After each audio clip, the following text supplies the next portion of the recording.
Hi guys, I'm here today to do another Top 10 Tuesday, and this week's theme is standalone books that you wish had a sequel.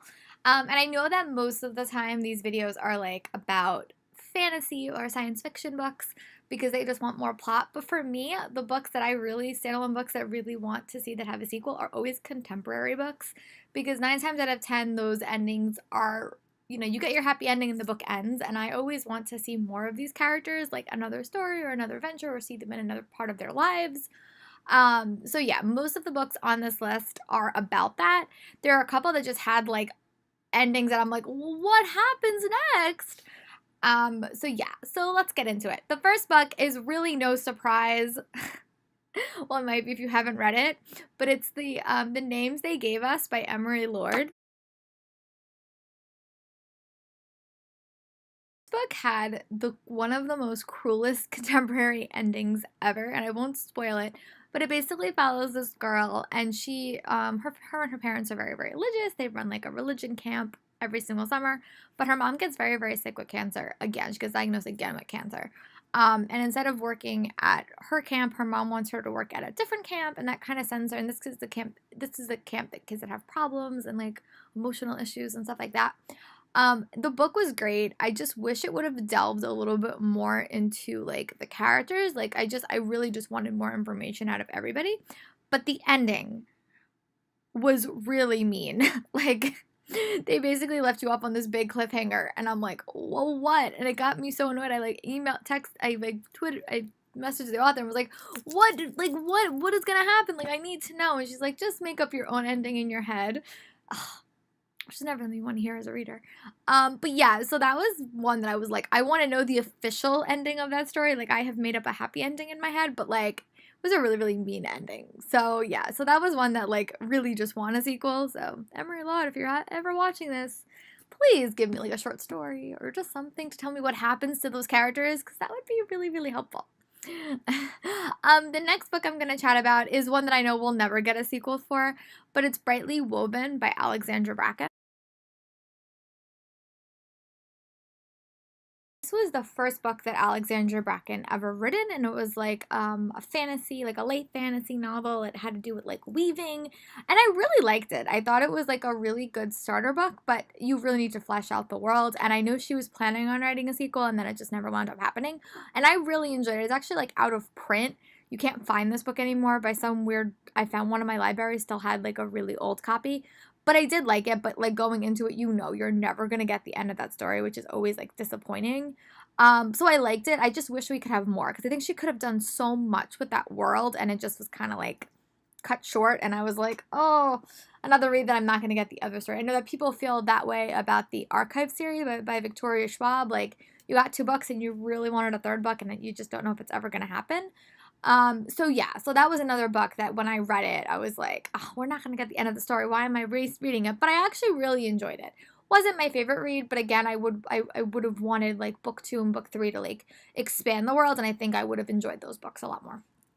Before I dive into the contemporaries that I know will never get sequels to, I'm just going to talk about Of Fire and Stars by Aubrey Colhurst. And I remember we got this book in Owl Crate, and I remember I was like reading the end, and I was like, well, there has to be a book 2, right? There has to be a book 2. And my friend's like, no, there's not. And I was like, what do you mean there's not a book 2? I was really annoyed and really upset. But here's the pretty cover.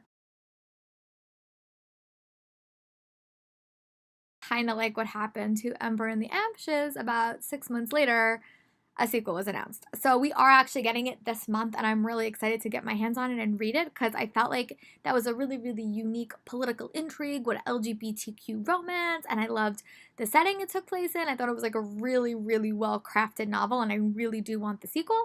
So I'm really happy that that one actually is getting a sequel. But I remember reading, I was like, well, wait a minute. Where's my sequel? Aubrey Carlos, where is it?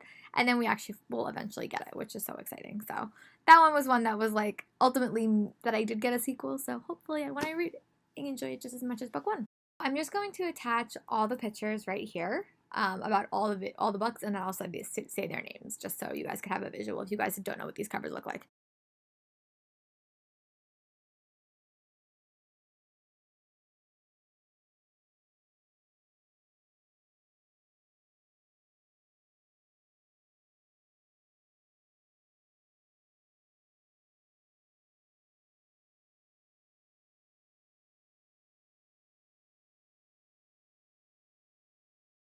So the following contemporaries that I really would love to see them eventually get sequels or just like elements of them and maybe other companion books is Dare You To, The Night We Said Yes, The Unexpected Everything, Since You Be Gone, This Is What Happy Looks Like, Love Life in the List, Lil and the Boy Next Door.